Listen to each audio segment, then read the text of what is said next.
Olá, meu nome é Maria Alice, eu sou advogada trabalhista empresarial e hoje eu estou aqui com as minhas colegas, também advogadas trabalhistas, doutora Aline e doutora Tayana, para mais um episódio do E aí, pode? Oi, pessoal. Olá!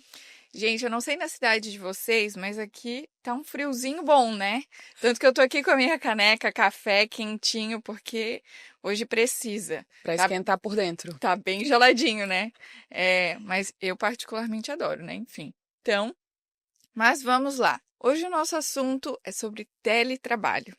Por que a gente vai falar sobre isso, né?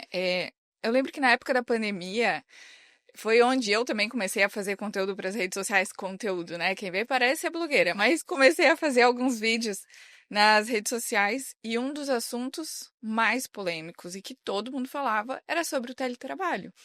E aí, tem que trabalhar home office? Porque assim, do dia para noite, a gente precisou ficar em casa, todo mundo isolado. Foi um pânico, ninguém sabia exatamente como que ia acontecer. Então, assim, e aí, essa modalidade existe? Ninguém nem entendia direito se isso existia, né? Então, foi um caos. Na verdade, Maria, o teletrabalho, nessa época da pandemia, ele se mostrou uma solução eficaz, né? Por conta do período emergencial, precisava de uma solução para dar continuidade ao trabalho, e o teletrabalho parecia uma grande novidade que resolveria isso, né? Na época foi editada a medida provisória, a mais famosa delas, a 927, né, que trouxe um pouco de regulamentação para isso. Mas, na verdade, a CLT ela já falava de teletrabalho desde 2011, com uma alteração legislativa da época. Ela já equiparava o trabalho telepresencial, aquele realizado por meios informatizados, ao trabalho executado na sede do empregador presencialmente. E aí, com a reforma trabalhista, que foi em 2017, o teletrabalho ganhou um capítulo próprio e aí sim, efetivamente regulamentado. Então a gente está falando 2011, 2017, a pandemia veio, os seus efeitos aqui no Brasil foi março de 2020. Então, na verdade, a pandemia ela viralizou o teletrabalho, né? E a situação, eu acho que ela até acelerou. Já era algo que estava se mostrando, que estava encaminhando, e de repente a gente se viu obrigado a trazer ela à tona e viralizou na época da pandemia, né?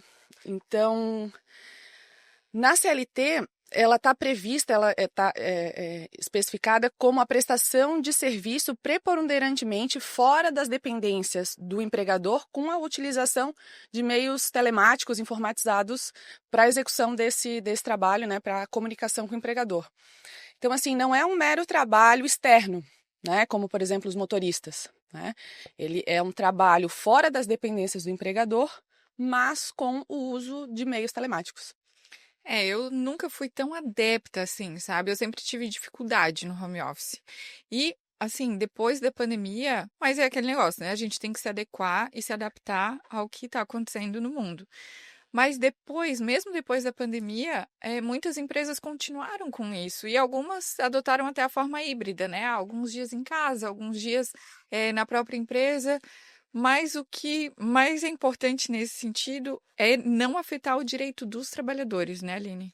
Exatamente, e realmente não interfere, porque a legislação ela garante que os trabalhadores na modalidade teletrabalho, eles tenham o mesmo direito do que os trabalhadores na modalidade presencial.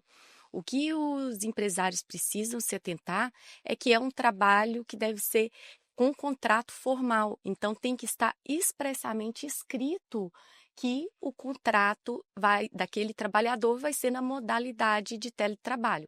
Lembrando que pode haver também a transição, ser presencial, passar para o teletrabalho, ou do teletrabalho passar para o presencial. E nesse caso do teletrabalho para o presencial, retornar para o presencial, o empresário não pode se esquecer de que 15 dias antes de efetivamente ter essa alteração, tem que notificar o empregado.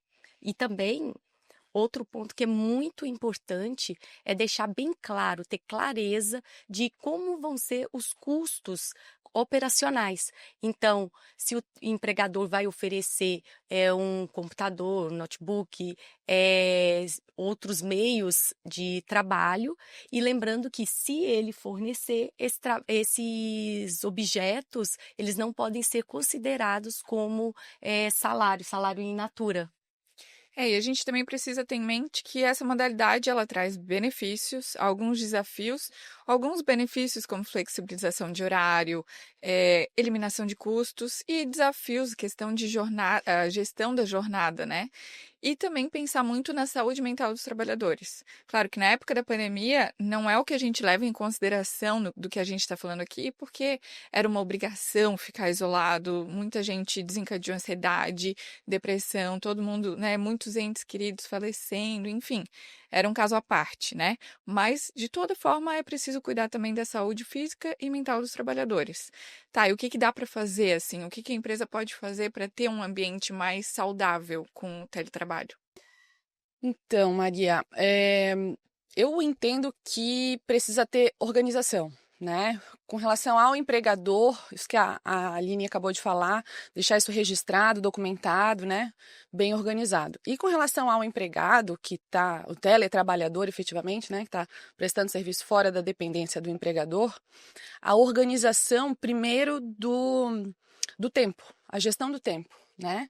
Definir bem o que é tempo de trabalho, o que é tempo de descanso, o que é intervalo, deixar isso bem delineado, porque a gente acaba confundindo, né, principalmente quem está trabalhando em casa, confundindo esses tempos, e isso acaba afetando um pouco na produtividade também, né, e na própria saúde mental, né, como tu bem mencionasse, né. Então, a organização na gestão do tempo, a organização do espaço físico também é importante, né? As questões de ergonomia, elas têm que ser atendidas, né? Eu lembro que quando eu era criança, o meu pai falava, quando eu pedia para comer alguma coisa no sofá, por exemplo, ele falava assim, tá, mas para que tu queres comer no sofá? Por acaso tu dorme na cozinha? Paz, né? Então, assim, o que ele queria dizer? Que cada lugar da casa tem a sua destinação, né, a sua função, e se eu trabalho em casa, eu preciso ter um lugar adequado também para trabalhar, né, com boa iluminação, uma boa cadeira, para resguardar a saúde física, né, e a saúde mental também, porque a organização de espaço físico afeta também na saúde mental. E também a organização da vida, né, como um todo, né, a gente tende a preterir, por exemplo, o autocuidado, né? Então é importante se manter atento a isso. É, Geralmente o teletrabalhador trabalha em casa, né? Ressalvado alguns que vão para um coworking, por exemplo, eles têm uma interação social com algumas outras pessoas, né? E presencialmente, porque acaba tendo a interação social via mensagem instantânea de texto, quando muito numa reunião na tela, quando as câmeras estão abertas, né? Porque geralmente está sempre fechada. Então essa interação interpessoal ela acaba diminuindo e isso naturalmente pode acabar afetando na saúde mental do trabalhador também. Existem técnicas, né, Thay, que dá para aplicar nesse sentido. Eu lembro que eu vi há pouquíssimo tempo atrás uma influencer falando sobre isso, porque ela falou: eu trabalho exclusivamente de casa. Ela falou: eu acho que não me incomoda ter uma pilha de louça na cozinha e eu ter que trabalhar, então eu tenho que separar. E a técnica dela era: eu fecho a porta no meu escritório e eu esqueço o que tem lá na minha casa. E aqui é o meu ambiente de trabalho. E aí eu vou focar nisso. É difícil, tu tem que ter uma concentração, um foco. Então, mas são técnicas que cada um aplicando consegue fazer isso que tu mencionou, né? E Aline, tu acha que isso veio para ficar?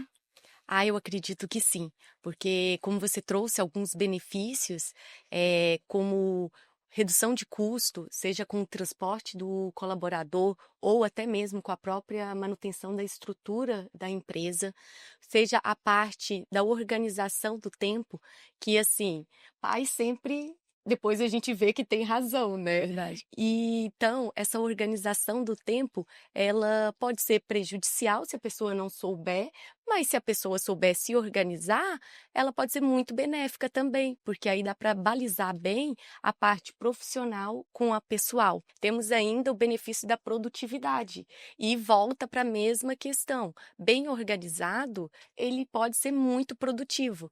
E óbvio que eu não vou deixar de falar aqui de inteligência emocional, que é o que eu amo junto com o direito do trabalho, que estamos falando de pessoas, de comportamentos. Então, se a pessoa tem um perfil que é mais voltado para a produtividade de forma mais isolada, isso vai elevar a produtividade dela muito. Em compensação, se for um perfil mais influente, que gosta mais de pessoas, que lidar melhor nesse ambiente, talvez seja mais desafiador. Não quer dizer que seja impossível, mas mais desafiador. E o outro benefício, assim, que para mim é o que mais me encanta, é a questão do trabalhador, da empresa poder buscar trabalhadores, talentos em qualquer lugar do Brasil, do mundo. Então, isso facilita muito ali no momento da contratação, do processo seletivo, a ter acesso a maior número de talentos qualificados. Lembrando que tudo tem que ser muito bem organizado, dentro ali do contrato de trabalho, regulamento interno da empresa, código de conduta. Então, tudo muito bem estruturado, como vocês pontuaram aqui diversas vezes, é o que faz a diferença no final para dar certo e ser benéfico tanto para a empresa quanto para o trabalhador.